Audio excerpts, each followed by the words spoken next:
Hello, स्वागत है आपका फ्री जीके के चैनल पे। मेरा नाम है किरण भावर। आज के इस वीडियो में ज्योग्राफी से कवर करेंगे पवन।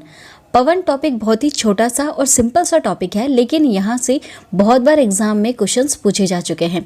इसको समझना बहुत ही आसान है। हम बहुत सारे फ्लो चार्ट का यूज़ करेंगे, वहाँ से हम इसे समझ पाएंगे। देखिए, पहले हम अच्छी तरह से समझेंगे, उसके बाद इस टॉपिक से रिलेटेड 40 इंपॉर्टेंट MCQs कवर करेंगे। वीडियो को पूरा देखिएगा। छोटा सा टॉपिक है लेकिन बहुत ही ज़्यादा इंपॉर्टेंट भी है। सबसे पहले हम समझेंगे कि पवन क्या है। पवन को हम इंग्लिश में वाइंड कहते हैं। देखिए, बहुत सारी गैसेस जब मिलती हैं तो वहाँ पर हवा बन जाती है, और जब ये हवाएं तेज़ रफ्तार से चलने लग जाती हैं तो इसे हम पवन कहते हैं। अब ये कैसे चलेंगे तेज़ रफ्तार से, इसका एक छोटा सा सिंपल सा तरीका है समझने का। देखिए, जैसे कि आपने ये चार्ट को मैं पहले भी समझा चुकी हूँ। यहाँ पर देखिए, सूर्य की किरण सबसे ज़्यादा कहाँ गिरेगी? यहाँ इस बीच वाली लाइन में विषुवत वृत्त पे गिरेगी, जिसे हम भूमध्य रेखा भी कहते हैं। अब ऐसे में क्या होगा, हवा कैसे पवन का रूप लेगी? ध्यान से सुनिएगा। गैस की एक सबसे बड़ी खासियत है, जैसे इस पे सूर्य की किरण गिरती है, मान लीजिए गैस के कण हैं, ठीक है। अब इस पे सूर्य की किरण गिरी तो ये गर्म हो गई, गर्म होने के कारण ये हल्की हो गई, तो ये ऊपर की ओर उठ जाती है, ऊपर की ओर उठ जाएगी, या फिर ये अपनी इस जगह से चली जाएगी। मतलब ये सतह पर नहीं रहेगी, उठ करके ऊपर की ओर चली जाएगी।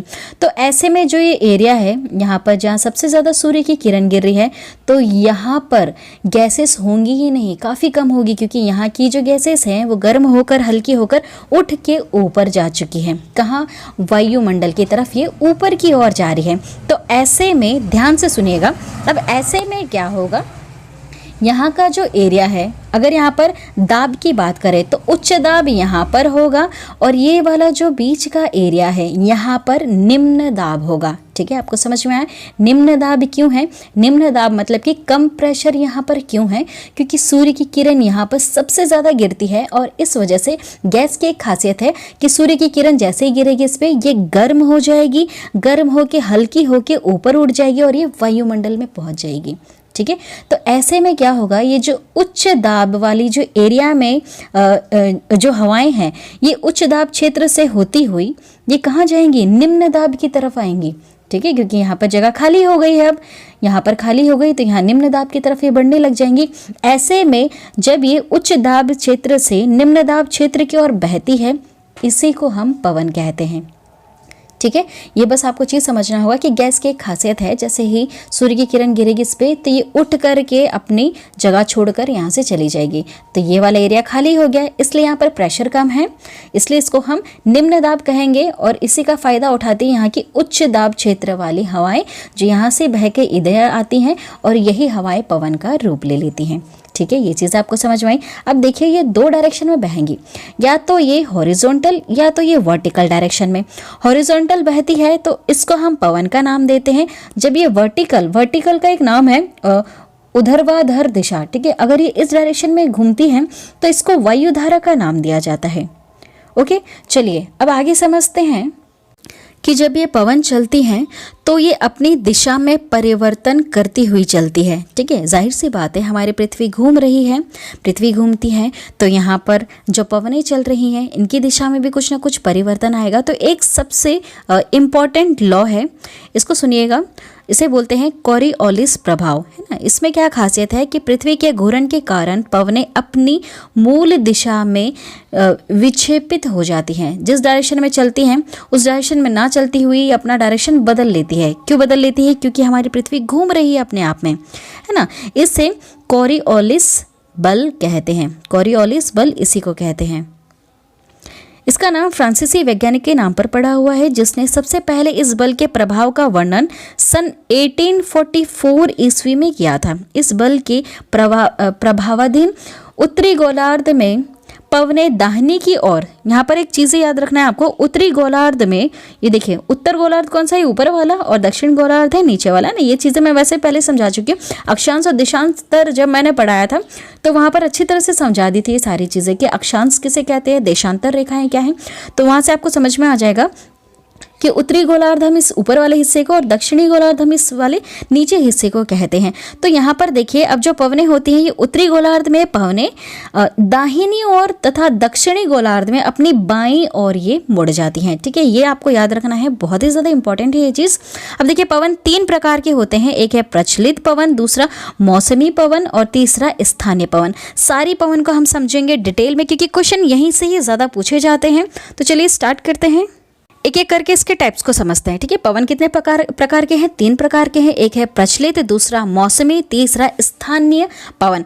प्रचलित पवन की बात करें तो पृथ्वी के विस्तृत क्षेत्र पर एक ही दिशा में वर्ष भर चलने वाली पवन को प्रचलित पवन या स्थायी पवन कहते हैं। ठीक है, स्थायी पवन एक वायु भार कटिबंध से दूसरे वायु भार कटिबंध की ओर नियमित रूप से चला करती है। इसके कुछ उदाहरण हैं, जैसे पछुआ पवन, व्यापारिक पवन और ध्रुवीय पवन।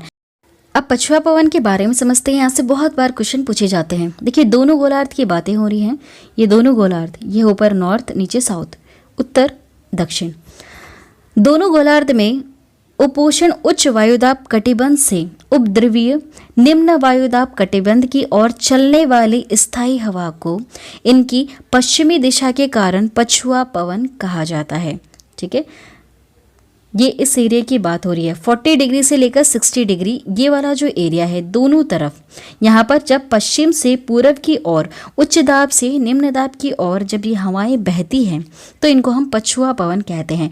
ठीक है, बस आपको ये याद रखना होगा कि कितनी डिग्री के बीच में ये 40 डिग्री से 60 डिग्री है ना, दोनों साइड है।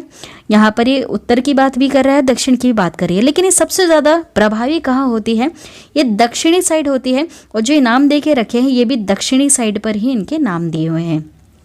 अब देखिए, पछुआ पवन का सर्वश्रेष्ठ जो विकास है वो 40 डिग्री से 65 डिग्री दक्षिण अक्षांश के मध्य में पाया जाता है। यहाँ के इन अक्षांशों को गरजता चालीसा, प्रचंड पचासा तथा चीखता साटा भी कहा जाता है। ये सभी नाम किसने रखे हैं? नाविकों ने रखे हैं। अब देखिए, इनको याद करना बहुत आसान है। 40 को हम चालीसा भी कह सकते हैं, 50 को पचासा और 60 को साटा भी कह सकते हैं। बस इन्हीं के ऊपर इनके नाम रखे हुए हैं। 40 को गरजता चालीसा, 50 को प्रचंड पचासा, 60 को चीखता साटा, है ना। याद रखिएगा, ये दक्षिणी साइड में है, ये उत्तरी साइड में इनके नाम नहीं रखे हुए हैं। ये मेन चीज़ है, याद रखना, कंफ्यूज नहीं होना है आप लोगों को। ये सारे नाम कहाँ मिलेंगे आपको? इधर दक्षिणी साइड में मिलेंगे। ओके, अब देखिए, व्यापारिक पवन प्रचलित पवन का ही दूसरा प्रकार है व्यापारिक पवन।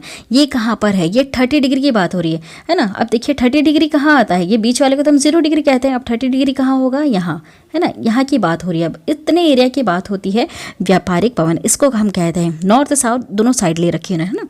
लगभग 30 डिग्री उत्तरी और दक्षिणी अक्षांशों के क्षेत्रों या उपोष्ण उच्च वायुदाब कटिबंध से भूमध्य रेखीय निम्न वायुदाब कटिबंध की ओर दोनों गोलार्ध में वर्ष भर निरंतर प्रभावित होने वाली पवन को व्यापारिक पवन कहा जाता है। ये कैसी बह रही हैं? कैसी बह रही हैं? ये यहाँ ऊपर से ना, ये यहाँ कटिबंध से कहाँ जा रही है? भूमध्य रेखा की तरफ जा रही हैं ये, इसलिए इसको हम क्या कहेंगे? व्यापारिक पवन कहेंगे। लेकिन कितने डिग्री के बीच में है? 30 डिग्री, है ना। ये दोनों 0 से 30 डिग्री दोनों साइड में, दक्षिण में भी है और उत्तर में भी है, इसको हम व्यापारिक पवन कहेंगे। बहुत ही ज़्यादा इंपॉर्टेंट है, यहाँ से भी क्वेश्चन पूछा जाएगा।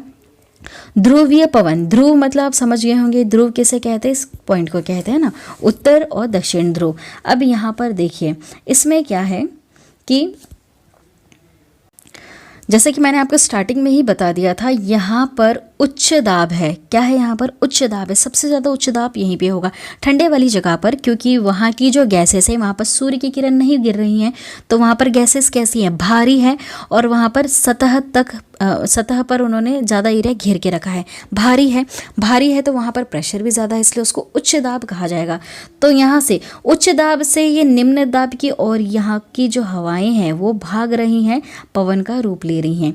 ठीक है, तो इसलिए हम जिस पॉइंट से भाग रही है उसी पॉइंट से इनका नाम दे रखा है।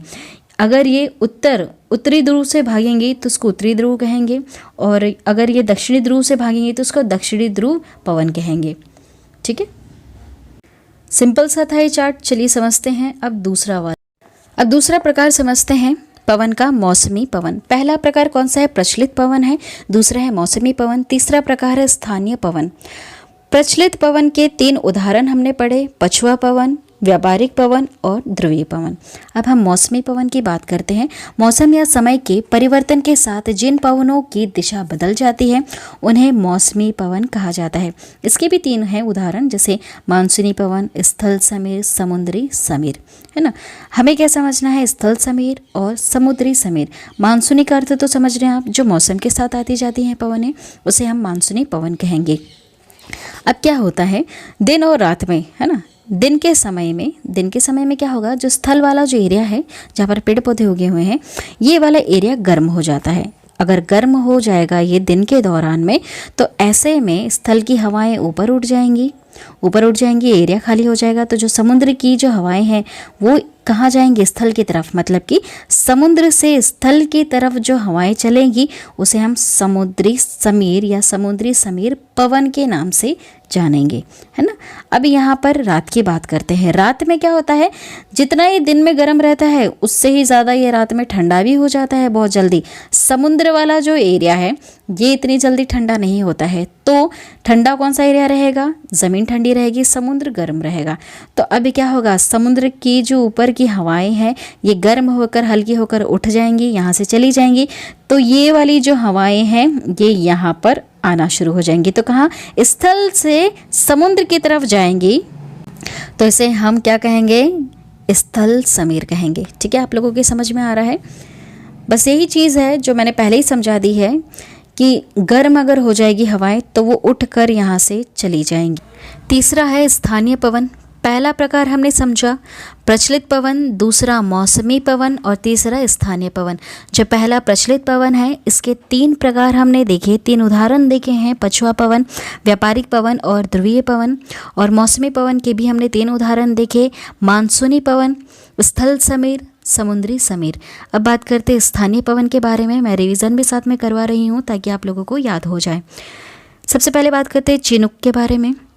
चिनूक बहुत ही ज़्यादा इंपॉर्टेंट है, काफ़ी बार एग्जाम में पूछा जा चुका है। देखिए, यह संयुक्त राज्य अमेरिका और कनाडा में रॉकी पर्वत श्रेणी के पूर्वी ढाल के साथ चलने वाला गर्म या शुष्क पवन है।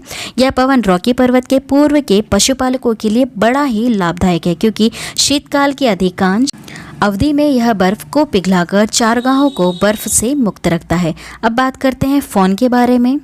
यह आल्प्स पर्वत के ऊपरी ढाल से नीचे उतरने वाली गर्म एवं शुष्क हवा है। इसका सर्वाधिक प्रभाव स्विट्जरलैंड में होता है। इसके प्रभाव से बर्फ पिघल जाती है और पशुपालकों के लिए चारगाह मिल जाता है। इसके प्रभाव से अंगूर जल्दी पक जाते हैं। अब बात करते हैं हर्मटन के बारे में। यह सहारा रेगिस्तान से उत्तर पूर्व दिशा में चलने वाली गर्म एवं शुष्क हवाएं हैं। यह पवन सहारा से गिनी तट की ओर बहती है। गिनी तट पर इसे डॉक्टर हवा भी कहा जाता है। अब बात करते हैं सिराको के बारे में। सिराको यह सहारा मरुस्थल से मध्य सागर की ओर, सहारा रेगिस्तान से भूमध्य सागर की ओर बहने वाली धूल से लदी गर्म हवा है। ठीक है, धूल से लदी गर्म हवा है। जब यह भूमध्य सागर पार करती है तो आर्द्र हो जाती है और इटली पहुंच जाती है। इसके बहुत सारे नाम हैं और भी साथ में, जैसे खमसीन मिस्र में नाम है, गिबिली इसको लीबिया में नाम दे रखा है, चिली यूटिनिशिया में नाम दे रखा है और लिस्ट मेट्रिया में इसका नाम है। सिराको इटली में है और लेबेक स्पेन में इसका नाम है। बहुत सारे नाम हैं इसके सिराको के। अब नेक्स्ट देखते हैं सी मूम। ये भी इम्पॉर्टेंट है। यह अरब रेगिस्तान में बहने वाली गर्म एवं शुष्क हवा है। उसके बाद बात करते हैं हम लू के बारे में। लू जैसे कि आप जानते हैं हमारे भारत में ही लू नाम बहुत ही ज़्यादा फेमस है। गर्मी में हम बोलते हैं लू चल रही है। भारत के साथ साथ ये पाकिस्तान में भी चलने वाली फेमस पवन है। ठीक है, ज़्यादातर ये गर्म और शुष्क पवन हैं। उसके बाद बात करते हैं हम ब्लैक रोलर के बारे में। ब्लैक रोलर यह उत्तरी अमेरिका के विशाल मैदान में दक्षिणी पश्चिमी या उत्तरी पश्चिमी तेज धूल भरी चलने वाली आंधी है। तेज धूल भरी चलने वाली आंधी है। उसके बाद बात करते हैं नॉर्वेस्टर। ये न्यूजीलैंड में है। यह न्यूजीलैंड में उच्च पर्वतों से उतरने वाली गर्म एवं शुष्क हवा है। उसके बाद बात करेंगे ब्रिक फिल्डर, या ऑस्ट्रेलिया में है। ब्रिक फिल्डर यह ऑस्ट्रेलिया में विक्टोरिया प्रांत में चलने वाली गर्म एवं शुष्क हवा है। उसके बाद बात करेंगे कोयम्बैंग के बारे में। कोयम्बैंग यह जावा इंडोनेशिया में बहने वाली गर्म हवा है। यह तंबाकू की खेती को काफ़ी नुकसान पहुंचाती है। इनकी खासियत भी हम समझ गए हैं और कौन कौन से स्थानीय गर्म एवं शुष्क हवाएं फेमस हैं जहां से क्वेश्चन बनेंगे एग्जाम में, ये भी हम समझ चुके हैं। देखिए, जो शीतल हवाएं हैं वहां से ना के बराबर क्वेश्चन पूछे जाते हैं। कौन कौन से पूछ सकते हैं क्वेश्चन, उनको मैंने इंक्लूड किया है, वहीं पर ही हम उनको समझ लेंगे। ठीक है, तो चलिए स्टार्ट करते हैं। अब चलिए स्टार्ट करते हैं इस टॉपिक से रिलेटेड एमसीक्यूज। यहाँ पर भी मैं वापस एक्सप्लेन करके समझाऊंगी। पहला क्वेश्चन है, व्यापारिक हवाएं किन अक्षांशों से किन अक्षांशों की ओर बहती हैं? कैसे बहती हैं मैंने बताया था आप लोगों को। ये भूमध्य रेखा की ओर जाती हैं। ये जो भूमध्य रेखा है बीच वाली, यहाँ पर इसकी तरफ बढ़ती है। तो कहाँ से होती हुई बढ़ती है? इस वाली एरिया को हम क्या कहते हैं? इसको कटिबंधीय एरिया कहते हैं। और कटिबंधीय एरिया को एक और नाम से जानते हैं, अश्व अक्षांश। ठीक है, तो ये अश्व अक्षांशों से विषुवत रेखा की ओर बढ़ती है। विषुवत रेखा क्या है? भूमध्य रेखा ही तो है। नेक्स्ट क्वेश्चन, उच्च दाब क्षेत्र से भूमध्य सागर की ओर चलने वाली पवनें। वही क्वेश्चन पूछा है आपसे, लेकिन थोड़ा सा घुमा दिया गया है। आपको वर्ड के मीनिंग समझने होंगे। तो देखिए इसका आंसर क्या होगा? व्यापारिक पवनें। वही क्वेश्चन है, लेकिन घुमा के कितना पूछा हुआ है ये क्वेश्चन, मीनिंग एक ही निकल के आ रहा है। नेक्स्ट क्वेश्चन, व्यापारिक हवाएं होती है, कैसे होती है? यह नियमित व स्थिर होती हैं। नेक्स्ट क्वेश्चन, पूरे वर्ष एक ही दिशा में प्रवाहित होने वाली पवन को हम क्या कहते हैं? उसको हम प्रचलित पवन या स्थायी पवन कहते हैं। उसका एक और नाम है सनातनी पवन। ठीक है, याद रखिएगा इसको, प्रचलित पवन, स्थायी पवन या फिर सनातनी पवन भी कहते हैं। नेक्स्ट क्वेश्चन, उपोषण उच्च दाब से विषुवत रेखा निम्न दाब की ओर चलने वाली पवनें क्या कहलाती? वही क्वेश्चन है, ड्राइंग के साथ समझिएगा, इसलिए मैंने ड्राइंग से आप लोगों को समझाया। बीच वाली लाइन को हम क्या कहेंगे? विषुवत रेखा, है ना। ये मान लीजिए मैंने ये 30 डिग्री बनाया है, उत्तरी गोलार्ध दक्षिण गोलार्ध का ये 30 डिग्री मैंने बनाया है। अब आपसे क्या पूछा है यहाँ पर? देखिए, उपोषण उच्च दाब से ये कहाँ की ओर भाग रही हैं? ये पवनें बीच वाली लाइन की ओर, विषुवत रेखा की तरफ, मतलब भूमध्य रेखा की तरफ भागती हैं। तो उस पवन को हम क्या कहते हैं? क्या कहेंगे? इसको व्यापारिक पवनें कहेंगे। ओके, चलिए नेक्स्ट क्वेश्चन, व्यापारिक पवनें कहाँ से चलती हैं? कहाँ से चलती है? ये उपोषण उच्च दाब से चलती हैं। नेक्स्ट क्वेश्चन, गरजती चालीसा, प्रचंड चालीसा, चीखता साठा कहाँ पर है? ये क्या है? ये चीज़ें क्या है? ये दक्षिणी गोलार्ध से या फिर दक्षिणी गोलार्ध में पश्चिमी पवनें, है ना। दक्षिणी गोलार्ध में ये पश्चिमी पवनों को ही हम कहते हैं। याद रखना है, दक्षिणी साइड में है, उत्तरी साइड में इनके नाम नहीं है। ये दक्षिणी चालीसा क्या है? दक्षिणी चालीसा दक्षिणी गोलार्ध में 40वीं अक्षांश के पास चलने वाली तेज हवाएं हैं। नेक्स्ट क्वेश्चन, भयंकर 50 मतलब 50 डिग्री। 50 डिग्री कहाँ? दक्षिणी अक्षांश पे। ओके, नेक्स्ट क्वेश्चन, चीखता साठा मतलब कि 60 कहाँ पर? दक्षिणी साइड में। 60 डिग्री दक्षिणी अक्षांश के निकट। ओके, नेक्स्ट क्वेश्चन, मानसून शब्द का तात्पर्य क्या होता है? हवाओं के रुख का बदलना मानसून कहलाता है। नेक्स्ट क्वेश्चन, संयुक्त राष्ट्र अमेरिका के मध्य मैदानों पर चिनुक हवाओं का क्या प्रभाव पड़ता है? क्या प्रभाव पड़ता है? ये चारागाहों को बर्फ से मुक्त कराता है। चारागाह को बर्फ से मुक्त कराता है। आल्प्स पर्वत के उत्तरी भाग से बहने वाली उष्ण शुष्क स्थानीय हवाओं को हम क्या कहते हैं? क्या कहते हैं? इसको हम फॉन कहते हैं। क्या कहेंगे? फॉन कहेंगे। कहाँ पर है ये? सबसे ज़्यादा इसका प्रभाव कहाँ पर है? स्विट्जरलैंड में है। नेक्स्ट क्वेश्चन, अर्जेंटीना के पंपास क्षेत्र में उरुग्वे की ओर से प्रचंड वेग से चलने वाली ठंडी हवाओं को क्या कहा जाता है? क्या कहा जाता है? इसे पेम्पिरा कहा जाता है। नेक्स्ट क्वेश्चन, न्यूजीलैंड में उच्च पर्वतीय क्षेत्रों से उतरने वाली गर्म शुष्क एवं धूल भरी स्थानीय हवा निम्न में से किस नाम से जानी जाती है? इसको नॉर्वेस्टर नाम से जानते हैं। नॉर्वेस्टर न्यूजीलैंड नाम से थोड़ा याद रखिएगा, नॉर्वेस्टर न्यूजीलैंड। इस तरह से एक दो बार भी रिपीट करेंगे तो याद हो जाएगा, ना न्यू। नेक्स्ट क्वेश्चन, संयुक्त राज्य अमेरिका के पश्चिमी तट से प्रारंभ होकर रॉकी पर्वत को पार करके उसके नीचे उतरने वाली गर्म एवं शुष्क हवा किस नाम से जानी जाती है? चिनुक के नाम से जानी जाती हैं। नेक्स्ट क्वेश्चन, निम्नलिखित में से कौन सुमेलित नहीं है, आपको मैच करके बताना है। तो देखिए खमसीन जो पवने हैं ये मिस्र में है, चिनुक चीन में नहीं है, चिनुक मैंने अभी आपको बताया संयुक्त राज्य अमेरिका और कनाडा में है, सिराको इटली में है, गिबिली लीबिया में है।